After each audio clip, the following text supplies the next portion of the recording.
There we go. All right. Yes.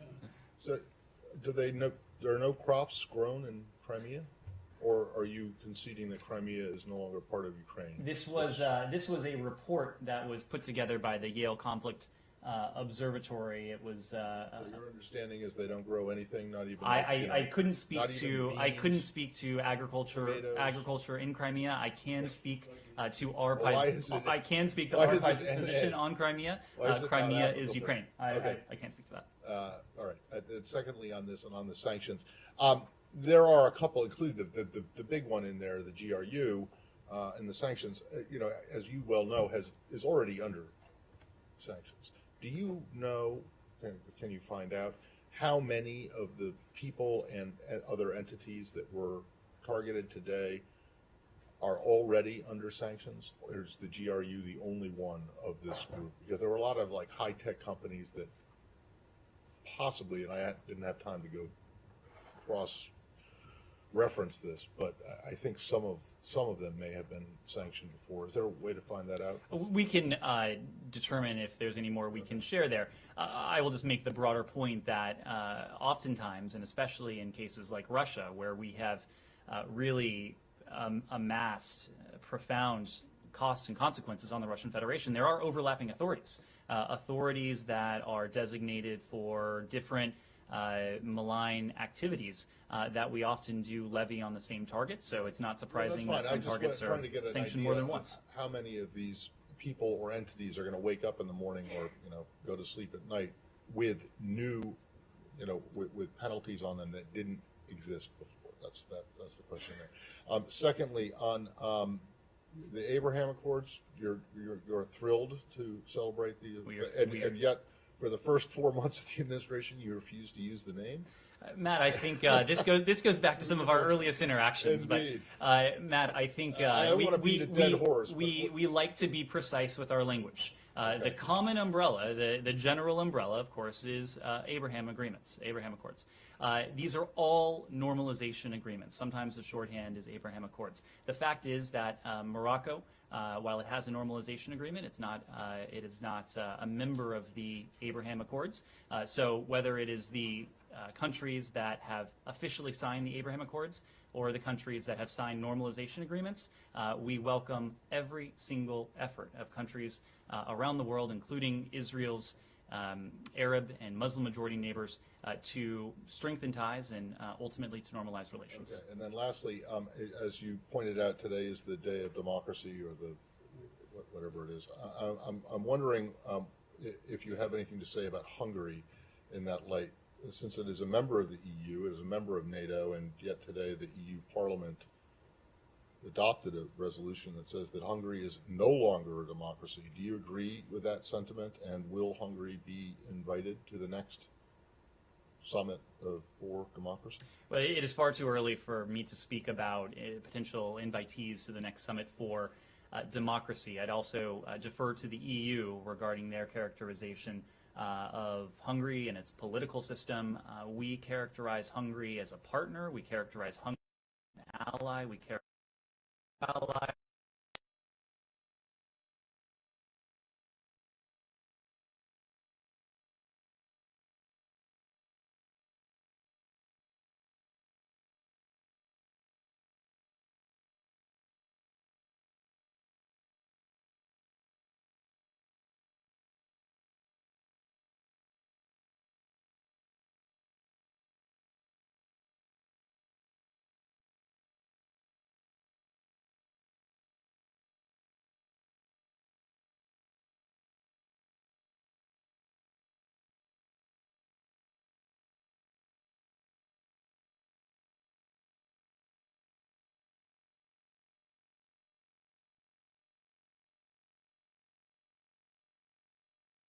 How they came up with the name, trying to thrust some biblical thing into it. I don't know. But during the same period, I think it's a reference to Abraham as the father of all three. Yeah, I mean that monotheistic religions. That comes out of the blue, I mean, we understand the Camp David Accord; they were helped in Camp David. But anyway, that's not the issue. During that time, in the same 2-year period, there has been like at least 2 major wars that Israel has waged on the Palestinians in Gaza. Anyway, so these accords that were touted as something that should bring peace and prosperity for all certainly have not been anywhere near that objective for the Palestinians. That's one. And I don't want to discuss that too much, but also, I mean, you talk about the anniversary. Well, since you raise it, can I take the opportunity to answer a please, question that may not have been there? I have another one. So, Saeed, the Abraham Accords and the broader set of normalization agreements for us are such a priority because there's no question that they have the potential to bring additional security, additional prosperity, additional opportunity to Israelis and to its neighbors. But just as I said at the end of that statement, there is also no question that these agreements cannot be substitutes for Israeli-Palestinian peace. When Secretary Blinken traveled to the Negev in March, where we met with the other signatories of the Abraham Accords and normalization agreements, including, in this case, Egypt, there was a recognition on the part of those ministers present that we needed to continue to work on issues between Israelis and Palestinians. This is something that then Foreign Minister and alternate Prime Minister, now Prime Minister Lapid, recognized at the time as well. So this has not gone overlooked. Just about every time I speak to the Abraham Accords and to normalization agreements, I make the point that just as we work to build and to lengthen that bridge between Israel and its neighbors, we are not going to do that at the expense of Israeli-Palestinian peace. In fact, we are going to leverage to the best of our ability these relationships to seek to further that. Just to note that tomorrow marks the 40th anniversary of the Sabra and Shatila massacre. That's another anniversary that should be noted, for which no one was ever held responsible. In fact, the person who probably oversaw the whole thing went on to become Israel's prime minister and so on. My question to you will be about the freedom and democracy for which you began. I mean, I saw the statement, very impressive. What you said is very impressive. Yet you guys can't even determine whether human rights organizations, Palestinian human rights organization, should be treated as such and should not be just closed by decision for political reasons. Say whether the context is Israel, whether the context is Gaza, whether the context is the West Bank, whether the context is any other entity or country around the world. We have spoken of the indispensable role of civil society and human rights organizations. That is absolutely true. Now, you are raising specific cases. When the Israeli government designated these organizations and took action against them, we expressed our concern. And we noted, owing to the statement I just made about the indispensability and the value of these organizations, the high bar that must be met before any such action is undertaken. Our Israeli partners informed us that very day, as I recall, and I in turn told you, that they had pledged to provide additional information. In recent days, last week in fact, they have provided us with additional information. We are evaluating that information, not going to speak to that analytic process as it's ongoing, but we are taking a close look at what they provided us. Humara. Ned, can you give us an update on the state of negotiations with Russia to secure the release of Brittany Griner and Paul Whelan, since now we know that the president is going to meet with their families at the White House tomorrow? Well, there's not much I can tell you that I think most of you in this room already know. We have, don't already know. It would be much more interesting were that formulation true. We have a couple of imperatives here. Number one is to do everything we can to see the release as soon as we can of Brittany Griner and of Paul Whelan. Consistent with that first imperative, we have a second imperative. That is to be judicious in the level and the number of details we share. We took the extraordinary steps, Secretary Blinken did in fact, here in this room several weeks ago now, a couple months ago now I suppose it was, of sharing with you the fact that we had shared what we call a substantial proposal with the Russian Federation We have since, both publicly but also privately, urged the Russian Federation to act on this substantial proposal. Without going into details, I can tell you there have been discussions with the Russian government regarding this, owing to that second imperative, not to say anything that could jeopardize our ability to secure the release of Paul Whelan and Brittany Griner as quickly as we can. I'm just not in a position to speak to it with any greater detail. Are you able to talk at all what the main sticking point is? I understand that these are private discussions, but are you able to say anything about why they're taking as long as they're taking? And is it fair to characterize at this point that they're stalled? You said 2 months ago you guys have put forward the proposal, and as I understand, to this date, to this moment, that you haven't received a positive response from the Russians. Why this process is taking so long is a better question for Moscow than it is for us. It's a better question for Moscow because, as I said, we took the initiative to put a substantial proposal on the table. We have taken the initiative at every step of the way, knowing that we want to do everything we can to accelerate this process. I wouldn't characterize this process as stalled. It certainly hasn't moved with the speed we would like. The fact that Brittany Griner and Paul Whelan still remain separated from their families in detention in Russia is a testament to that. My final one on this, given the state of these talks, which you guys have full visibility on, what is your expectation that President Biden could tell to these families? Is he in a position to make any assurances that they're going to see their loved ones anytime soon? He, and I will let the White House speak to this, but I have every reason to believe that President Biden will tell these families of the utmost priority we attach to doing absolutely everything we can to see the release of Paul Whelan and Brittany Griner as soon as we can. These are two individuals whom we determined to be wrongfully detained. They should not be behind bars. They should not be separated from their families. We are doing everything we can to correct that. That will be the message that's shared. Nike. Thank you. Can I please ask about China in Russia? Do you have any? We'll do one follow-up in this. We have a lot of people here today, so I'll try and move around a bit. But the last time Secretary Blinken spoke with Foreign Minister Lavrov was on this topic about the detainee issue. Given that Lavrov will be in New York next week for UNGA, will Blinken meet with him there to discuss this matter or any matters? The Secretary has a busy schedule that's shaping up for next week in New York City. We'll be in a position to detail a bit more of that tomorrow. What I can say is that we will take every step that we feel would help move the process forward.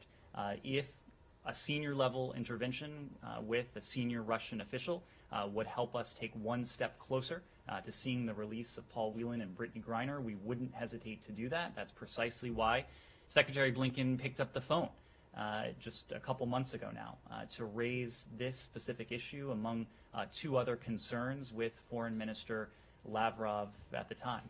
Secretary Blinken has been acutely and intensely focused on these cases. He has spoken to Cherelle Griner repeatedly. He has spoken to Elizabeth Whelan repeatedly. He has regularly updated on the state of these efforts to release Paul Whelan, Brittany Griner, but also every other American who is held hostage or otherwise wrongfully detained overseas. Is the feeling, though, that a Blinken meeting with Lavrov next week would help move the ball forward? I'm just not in a position to speak to that now. We are prepared to take any step that we think has the potential to move the ball forward. Is this issue precondition for potential interaction between the Secretary and the Minister? I'm not sure I understand your question. Are you putting this topic as a precondition for potential handshake or interaction or any kind of? I would expect that any interaction we might have with Foreign Minister Lavrov, whether it's in the coming days, coming weeks, or coming months, will feature our detained Americans, assuming we have not been in a position to see them released before then. Yes. Do you have anything new to say to the families of other hostages? As you know, the Bring Our Families Home campaign, many of them have been vying to meet with the president as well. Is there anything new other than what has been previously said any message you would give them in light of the meeting tomorrow? Every single one of these cases is unique. Every single one of these cases is different. I think you all recall, it was just a couple months ago now, the president signed a new executive order that provides us with additional tools, not only to hold accountable those countries who would engage in this heinous practice, but new tools that allow us in some ways to be more effective in communicating and maintaining the relationship with the family. It's important for us because we know in all of these cases, no one knows the unique circumstances of each individual better than their families. And so it's important for us that we're in a position to speak with them. It's important for us that we're in a position to meet with them. Secretary Blinken often is on the phone with families. He's had an opportunity to speak on multiple occasions now to all of the families at once, but typically this is done on a family-by-family basis. The same is true of the National Security Advisor. The same is true of the President, who has spoken to a number of these families now, and I know is closely tracking the details of all of these cases. Nike. Yeah, Ned, what is the U.S. take on Chinese President Xi Jinping's meeting with the Russian President Putin? Is there more reason to cause concern? And is it still the U.S. assessment that China is not providing military and material assistance to Russia? Thank you. Well, I'll start with the second part first. That still is our assessment. We made clear months ago now of information that was available to us, suggesting that the Russian Federation was seeking assistance, military assistance from the PRC for its war against Ukraine. We made very clear to the PRC, both in public but also at the highest levels, that we would be watching very closely, and any PRC effort to provide military assistance to Russia or to help Russia on a systematic basis circumvent the sanctions that had been put in place would incur significant costs, and we have not seen any change on the part of the PRC. Look, when it comes to President Xi's engagement today with President Putin, I will ultimately let those two presidents and those two governments speak to what was discussed. I've seen some initial statements emanate from this meeting. I imagine we'll see more in the coming hours. I suppose at this early hour what is striking is President Putin's apparent admission, at least as stated in the media, that President Xi has concerns about Russia's war against Ukraine. It's not surprising that the PRC apparently has such concerns. It is somewhat curious that President Putin would be the one to admit it and to admit it so openly. I say it's not surprising because what we've seen the PRC resort to verbal and in many ways geopolitical gymnastics over recent months, trying to avoid criticizing Russia's war against Ukraine, at least trying to avoid criticizing it openly. After all, this is a war that is a blatant assault on Ukraine's sovereignty, but it is also at odds with everything the PRC has purported to believe in over the course of decades now. It is a constant refrain that we've heard from the PRC bilaterally, that we've heard from the PRC in multilateral settings, that we've heard from the PRC in the UN system.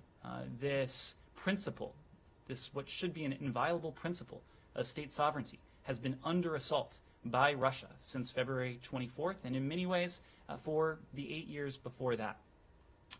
It's also not surprising that these two countries are coming together. We've said that President Putin, it's very clear, is looking for every conceivable lifeline he can find. He is turning to countries like the DPRK. He is turning to countries like Iran in the process. And when it comes to Russia and the PRC, it's true that they share a vision for the world. They share a vision for the world that is starkly at odds with the vision that's at the center of the international system, the vision that has been at the center of the international system for the past decades. It is the vision that is at the heart of the UN system and the UN Charter, for that matter. So we've seen this relationship deepen, not over the course of days, weeks, or months, but over the course of years. Of course, we've seen this relationship move even more closely together. We've made very clear our concern about this deepening relationship and the concern that every country around the world should have about this relationship. Yes, Jenny. Can I follow up? You mentioned that Putin is turning to DPRK and Iran for help.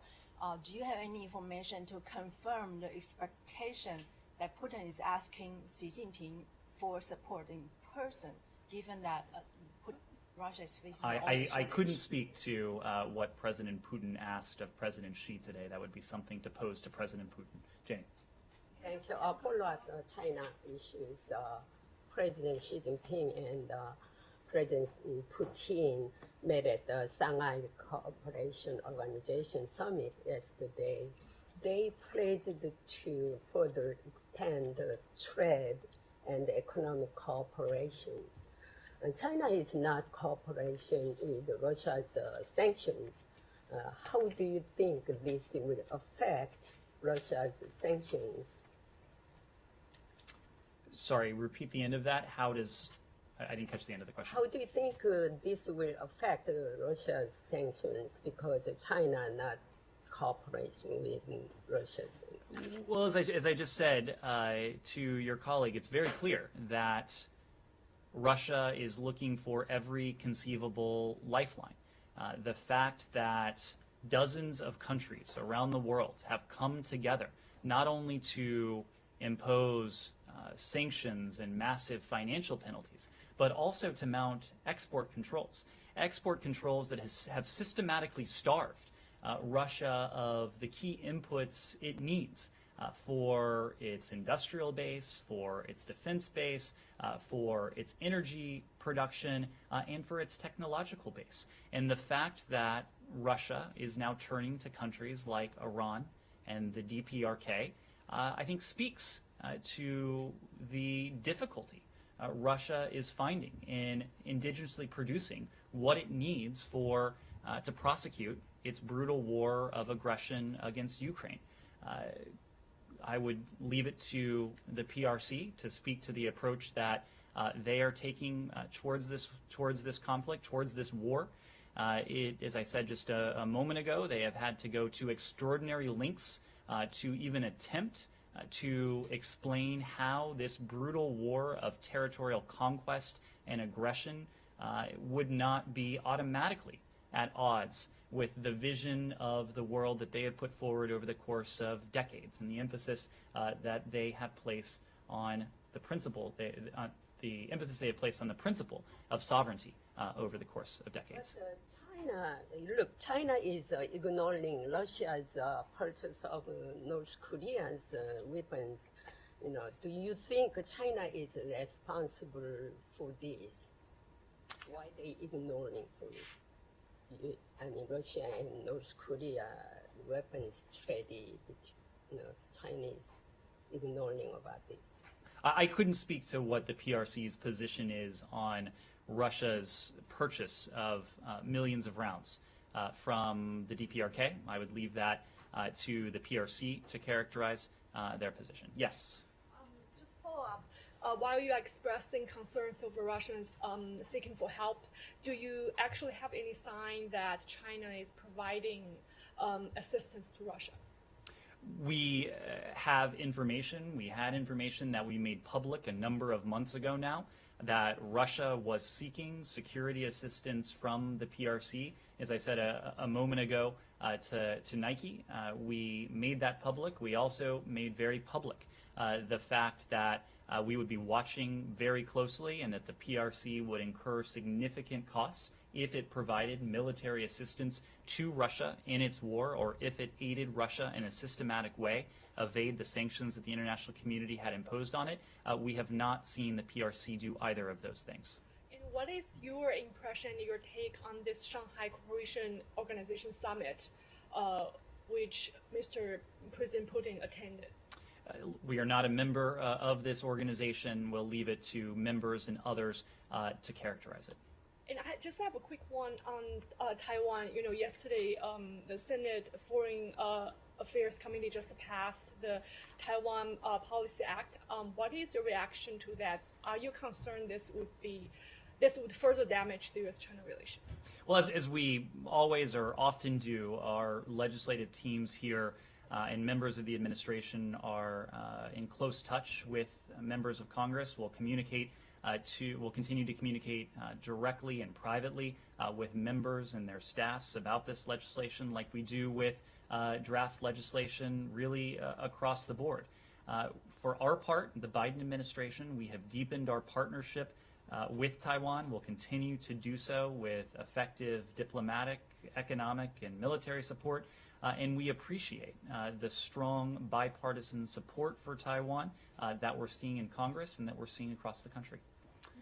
Let me move around because we have many people. Yes, please. I just took the question on the Taiwan Policy Act.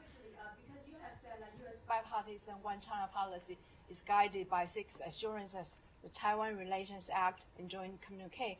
Among the 6 assurances, I can quote, the United States will not formally recognize Chinese sovereignty over Taiwan, end of quote, and, quote, the United States will not set a date for termination of arms sale to Taiwan, end of quote.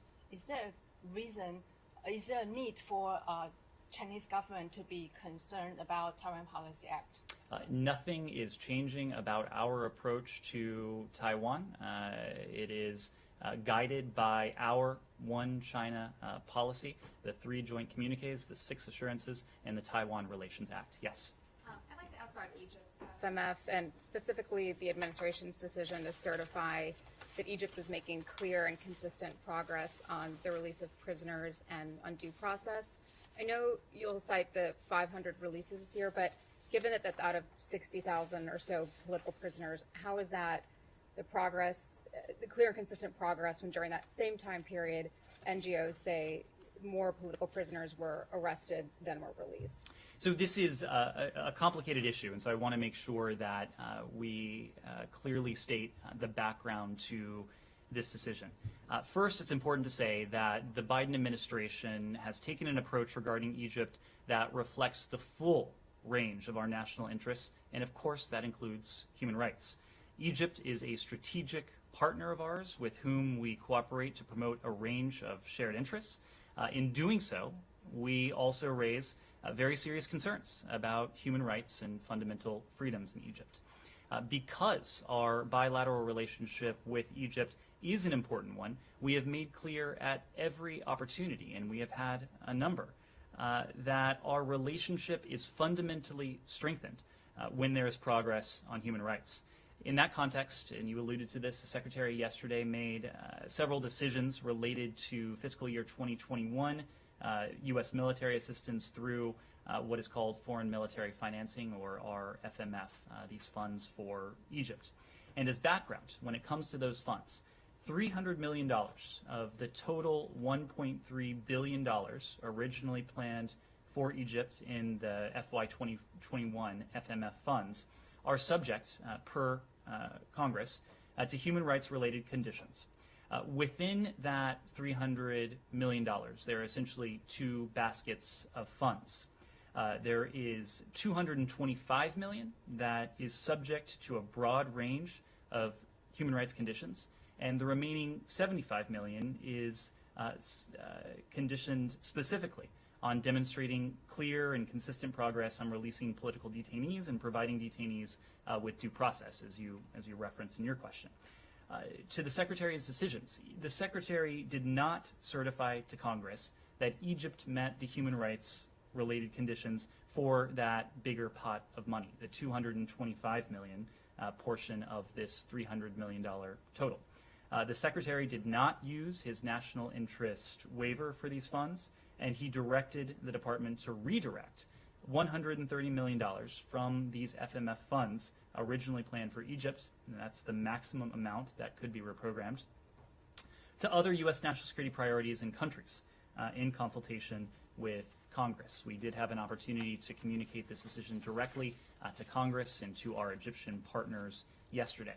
Now, the remaining $95 million will be provided to Egypt under a statutory exception for border security, non-proliferation, and counterterrorism programs.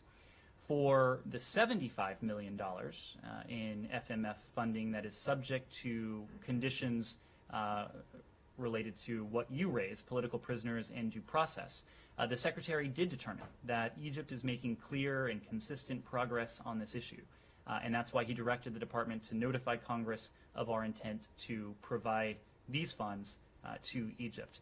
We believe that this approach reflects our concerns about human rights and fundamental freedoms in Egypt, while at the same time also seeking to sustain and to advance engagement and dialogue in human rights, that same engagement and dialogue on human rights we have had with Egypt over the last 20 months. When it comes to the issue of due process and political detention, there is no question that politically motivated arrests in Egypt are a major challenge, and that's highlighted in our annual human rights report, including our most recent human rights report.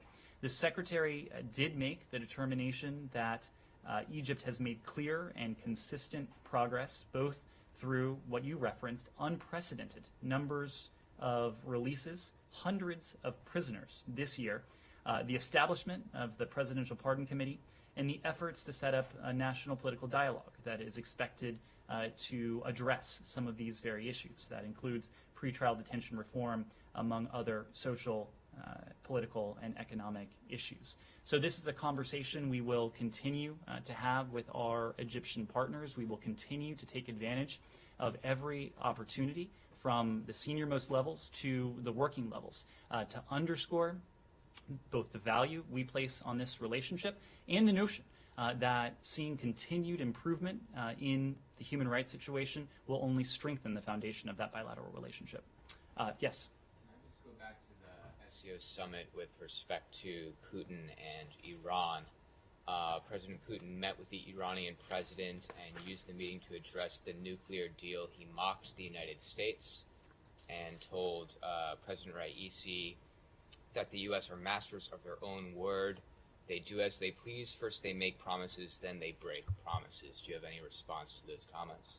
I don't have a response to those comments other than to say that a mutual return to compliance with the JCPOA would not only be in the interests of the United States and our European partners, the E3 in this context, ensuring permanently and verifiably that Iran would not be in a position to obtain a nuclear weapon would also be in the interests of two of the participants in this meeting. You referenced Russia and China as well. Then on this, On Iran? Yeah, thank you. Two questions. So yesterday, EU's Borrell said that the negotiations have reached a stalemate. And today, Benny Gantz of Israel says that the JCPOA is in ER room. I wanted your assessment on what is characterization that the Department of State has on the status of this negotiation. And now, since those are painting a gloomy picture, what will happen to the fate of the U.S. Iranians held in Iran? I'll leave it. And if I may. Yesterday, also, the Board of Governors of the IAEA said they issued a statement which U.S. was party, and they again said that they have a profound concern. Is there a time limit that the U.S. will refer Iran's case of not answering IAEA's questions to the United Nations Security Council, or they keep on going? So to your questions, I will leave it to all of you to determine the metaphor that best fits the moment with the JCPOA. What I can offer is our assessment, and there is only one reason that we have not yet reached an understanding on a mutual return to compliance with the JCPOA, and that is because Tehran has not yet accepted the reasonable basis presented by the EU as coordinator of the JCPOA talks. As we've said repeatedly, gaps remain between the United States and Iran, or between Iran and the rest of the P5+1 in many ways. And it's clear from Iran's response that these gaps still remain. Iran's response did not put us in a position to close a deal. But we continue to contend that it's not too late to conclude a deal, as long as we believe that pursuing a mutual return to compliance with the JCPOA is in the interests of the United States and in our national security interests. We will continue to do that. When it comes to the wrongful detainees in Iran, this has been a priority of this administration since day one, and we have always been extraordinarily careful, as long as there has been a process underway in Vienna or anywhere else regarding a potential mutual return to compliance with the JCPOA, not to link these two things. And we have not linked them precisely because we always imagined we could be in this position where the JCPOA is a very uncertain proposition. We don't want to tie the fates of detained Americans, Americans who in some cases have spent hundreds of days, years behind bars, away from their families. We don't want to tie their fates to what could well remain an uncertain or even impossible proposition. So we have always treated these on a separate track. That is why even in the absence of a JCPOA, at least at this moment, we are continuing to do everything we can to see the release of these American detainees at the first possible opportunity. When it comes to Iran and the concerns that the IAEA has expressed, we too have expressed those very same concerns. We have the utmost confidence in the IAEA. We have the utmost confidence in IAEA Director General Grossi. And we'll continue to consult closely with our partners at the IAEA regarding the most appropriate response to Iran's continued refusal to satisfy the questions that the IAEA has put forward.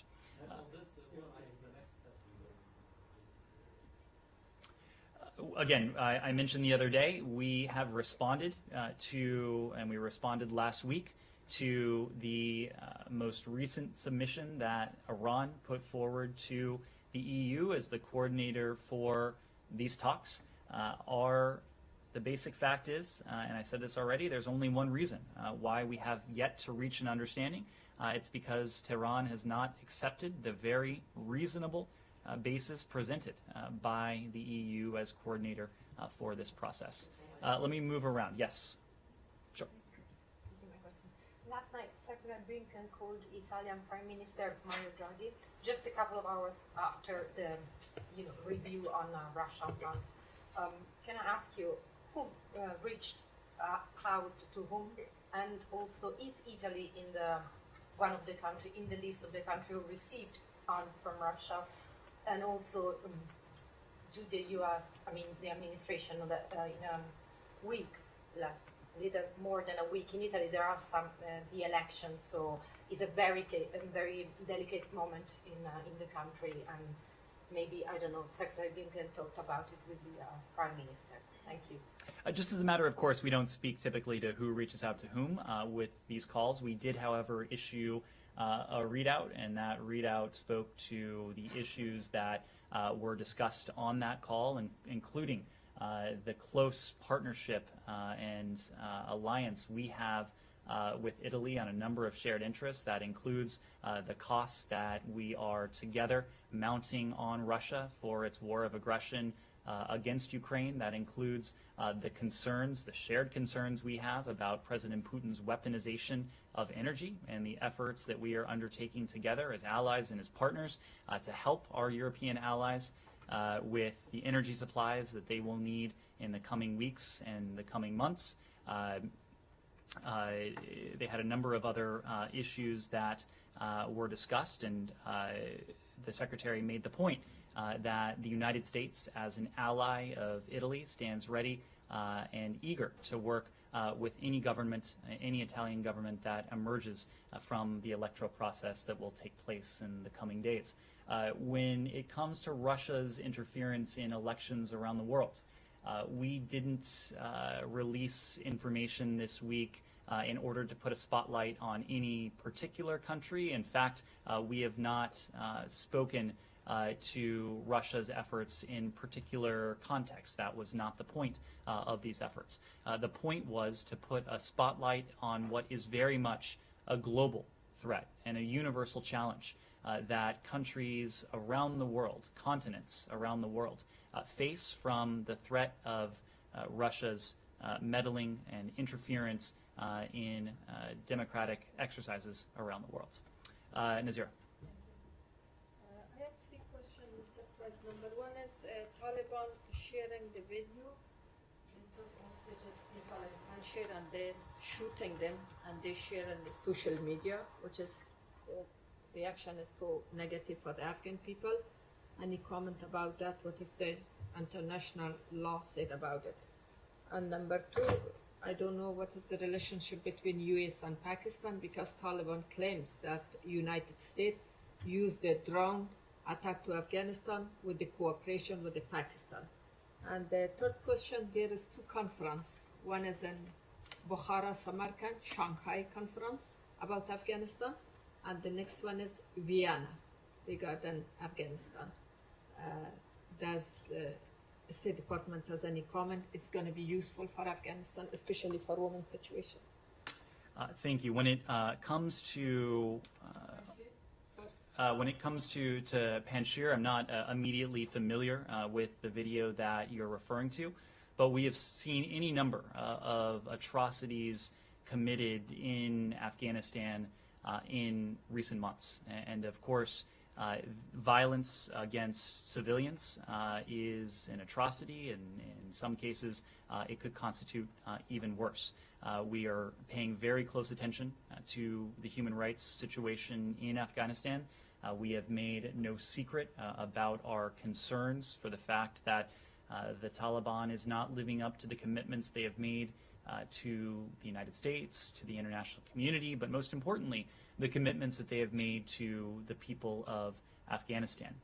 To address your third question on this, that is why in every forum, we and our partners around the world take advantage of opportunities to be very explicit and candid with the Taliban about those concerns, about the implications of the Taliban's continued unwillingness or inability to live up to the commitments that it has made to the Afghan people. We've been very clear with the Taliban in every single engagement of ours, and I know and I'm confident that our partners around the world have been clear in every single engagement they have had of the costs for the Taliban's continued intransigence when it comes to the human rights of the Afghan people. And that means all of the people of Afghanistan, including its women, of course, its girls, of course, its minorities, religious, ethnic, and otherwise. When it comes to the commitment President Biden made to seeing to it that Afghanistan could never again become a launch pad for attacks targeting the United States or our partners, that is a commitment that we are positioned to carry out. We don't speak to specific tactics, but I think our actions speak for themselves. And the fact that we were able to take a precise, targeted operation against Ayman al-Zawahiri, the now deceased leader of al-Qaeda, speaks to the commitment we have using the tools that are at our disposal to follow through with that pledge. Alex? Two things on Russia. One is on IAEA resolution just was passed. Basically, they call Russia to leave the power plant, which is something you were calling as well. But my question is, the fact that only two countries voted against it, Russia and China. Can I get a reaction to that? Secondly, any reaction to your Russian counterparts today's comment on U.S. supplying longer level missiles will cross the red line? Are you planning to supply longer range HIMARS or not? Just to clarify that. And lastly, on South Caucasus, there are reports that the ceasefire was achieved between the two sides, Azerbaijan and Armenia. There are also reports that Speaker Pelosi will be visiting the region. She will be in Armenia this weekend. I know you don't comment on the speaker's schedule, but is the administration planning to seize the opportunity to, this is the highest level trip to the region for years, in my understanding, to push forward the peace that is very much needed right now? Thank you. So on ZNPP, this is something that we've discussed with our Ukrainian partners, with our European partners. It was a topic of discussion between President Zelensky, Foreign Minister Kuleba, and Secretary Blinken in Kyiv last Thursday. We continue to be concerned for a number of reasons. The electricity that the plant produces when it is fully operational belongs to Ukraine. This is Ukrainian territory. It is a Ukrainian plant. Any attempt and any combat operations, Russia's combat operations around this plant pose a profound danger to a nuclear installation. Combat should not be performed around nuclear installations and nuclear facilities. That is a message we have made resoundingly clear to the Russians. It is a message that the IAEA has also issued as well. We strongly support calls for demilitarization of the area surrounding the ZNPP, including the removal of Russia's forces from the plants and the immediate withdrawal and their immediate withdrawal from Russia's territory. This version of this has been put forward by the IAEA as well. They have concerns about the potential for continued combat and dangerous operations around this nuclear facility, and their nuclear safety and security protection zone intends to achieve a similar objective to the concept of a demilitarized area around the ZNPP, and that's something we continue to discuss very closely with the IAEA, but of course with Ukraine in the first instance. On systems for Ukraine, I don't have a response to what we heard from the Russian Federation today. What I would underscore is that everything we have provided for our Ukrainian partners has had one purpose, and only one purpose, and that is to enable them to defend their country, to defend their territory, to defend their freedom, to defend their democracy against invading Russian aggressors. This is about equipping our Ukrainian partners with what they need to preserve their sovereignty, their independence, and their territorial integrity as well. When it comes to Armenia and Azerbaijan, we welcome continued adherence to the ceasefire. We're continuing to urge the parties to engage in the peace process. We urge that a cessation of hostilities be maintained, and we urge the disengagement of military forces and work to resolve all outstanding issues between Armenia and Azerbaijan through peaceful negotiations. Use of force is never an acceptable path. We are glad that the continued engagement at high levels in Armenia and Azerbaijan has helped the sides reach a ceasefire. We continue to engage and encourage the work needed to reach a lasting peace. Again, there can be no military solution to this. Ambassador Rieker, our senior advisor, has been in the region. He's now in Vienna meeting with like-minded partners in the OSCE. Assistant Secretary Donfried has been in contact with her foreign minister counterparts in the region. Ambassador Rieker has spoken with President Aliyev.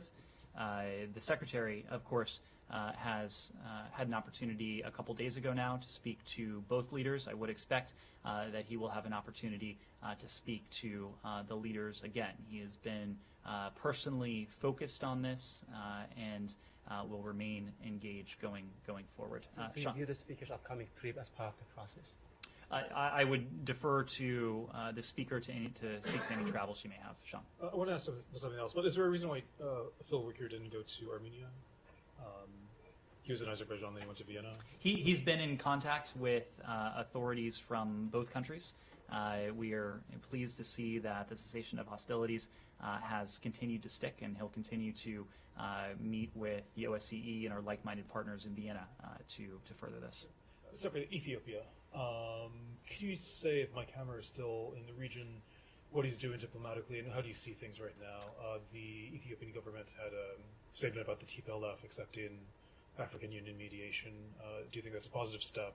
How do you see things on the ground right now? Well, Special Envoy Hammer is still in the region. He's wrapping up 2 weeks in the region. He's remained actively engaged with the government of Ethiopia, with Tigray regional authorities, with the African Union, and with international partners to seek to advance an important effort to bring about peace. He met on September 12th with the AU's High Representative, Mr. Obasanjo.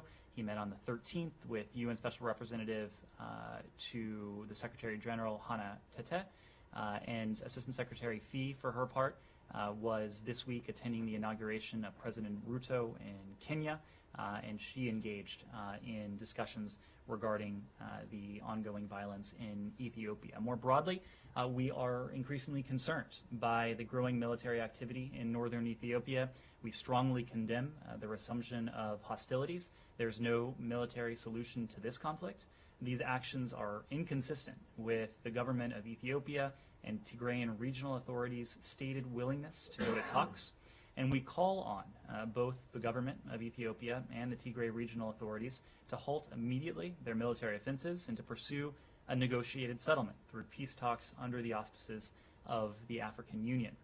We commend and support the AU's diplomatic efforts to start talks as soon as possible. We welcome the ongoing commitment in AU-led peace talks by both parties, the government of Ethiopia and the Tigray regional authorities. And in coordination with international partners, we have reiterated our readiness to actively support this AU-led peace process. We also call on Eritrea to withdraw to its borders, and for Eritrea and others to cease fueling this conflict. These actions are increasing tensions throughout the region. They are worsening the humanitarian situation at a time of pronounced drought and food insecurity. We continue to stand with the people of Ethiopia and will continue to be the largest donor of humanitarian aid and assistance to the Ethiopian people. Anyone who hasn't asked, yes. Combining a few issues together here. Number one, UN General Assembly next week. Is there any plans for any initiatives, any meetings on the sidelines regarding the Abraham Accords countries? And secondly, based on the context of past statements from the State Department regarding the host agreement, it seems as if the Iranian president is going to be walking around fairly unencumbered at Turtle Bay next week. Is there any circumstance in which the State Department would deny the diplomatic visa, keeping in mind the home or the host agreement? So on your second question, we do take seriously our obligation, and it is an obligation, as the host country of the UN under the UN Headquarters Agreement. As the host country, we have provided guidance to all member states when it comes to timelines for visa applications. We are generally obligated to grant visas to diplomats who are traveling to the United States for the UN. Visa records are confidential. We can't comment on individual cases, but we are obligated to take the commitments we have as the UN host country extraordinarily seriously. When it comes to the Abraham Accords, we have and will continue to take advantage of every opportunity to seek to advance the Abraham Accords and broader normalization agreements. There is a process that is ongoing that started with the Negev Summit in March. Senior officials have been involved in that with their respective counterparts. We'll have more updates on that process, but I would expect that we'll continue to have conversations in the coming days and weeks, not only with Israel and the current signatories to the Abraham Accords and other normalization agreements, but other countries who may be prepared in the coming period to see their relations normalized with Israel. And anything specific at the UNGA, though? I couldn't speak to anything on the sidelines of next week's UN. We will have an opportunity to speak more to the Secretary's schedule in the coming days. One question, very quickly. One more UN. Yeah. At the UN General Assembly next week, do you think the North Korean foreign minister will be attending this meeting? That's a better question for the DPRK. One question. The Israeli authorities ordered the expulsion of 15 Palestinian families near Jerusalem. I wonder if you're aware of this matter and if you have any comment on it. Sorry. Oh. We are aware of this. We have urged all sides to avoid actions that could escalate tension. That certainly includes evictions. But I mean, you keep saying both sides. The Israelis are not expelling anyone. I mean, the Palestinians. The Israelis are expelling Palestinians.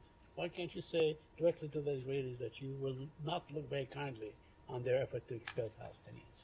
Saeed, we have a relationship with Israel that whose strength allows us to have conversation across a range of issues. We are in a position to have candid and frank discussions with our Israeli partners when it's appropriate. I can assure you that we do. That is a hallmark of the relationships around the world where we do have such close ties.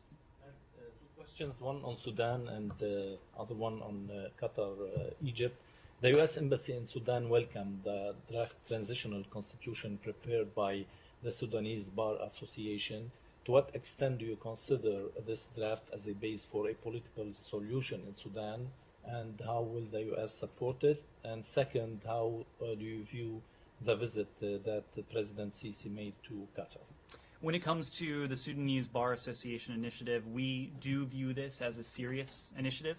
We commend the SBA's initiative's inclusion of a broad spectrum of Sudanese stakeholders and careful expert technical review, and we're encouraged by the initial signs of support from diverse Sudanese actors since the release. Work must continue to ensure any agreement is acceptable to a clear majority of political and social forces, and no political agreement can be credible or sustainable if it's not inclusive or does not enjoy a wide base of popular support. No single actor, no single group or coalition should have a monopoly on the political process, and to move forward, we believe that Sudan and the Sudanese people must be in a position to come together. When it comes to the visit of President Sisi to Qatar, we welcome the visit and the recent meeting with the Emir of Qatar. Both Egypt and Qatar are essential partners of the United States. Both have played an active role in facilitating peace in the region, and we support closer diplomatic, economic, and people-to-people ties between the two countries. Beyond that, I would need to refer you to those two countries. Very final quick question. Yes. On the U.S. and South Korea will hold the extended deterrence strategy consultation group meeting tomorrow. What will be specifically discussed at the 2+2 meeting tomorrow? We will have more on this meeting to provide you tomorrow, but this is a meeting that will be led by our Undersecretary Bonnie Jenkins, our Undersecretary of our T family bureaus. They'll be in a position to discuss our collective goal to ensure that the US-ROK Extended Deterrence Strategy and Consultation Group is a substantive and sustainable forum where we can discuss all aspects of our cooperation and coordination. That includes diplomatic, economic, informational, and military, and how they contribute to deterring threats to the alliance. We'll discuss threats from the DPRK and expanding cooperation against all avenues of potential aggression.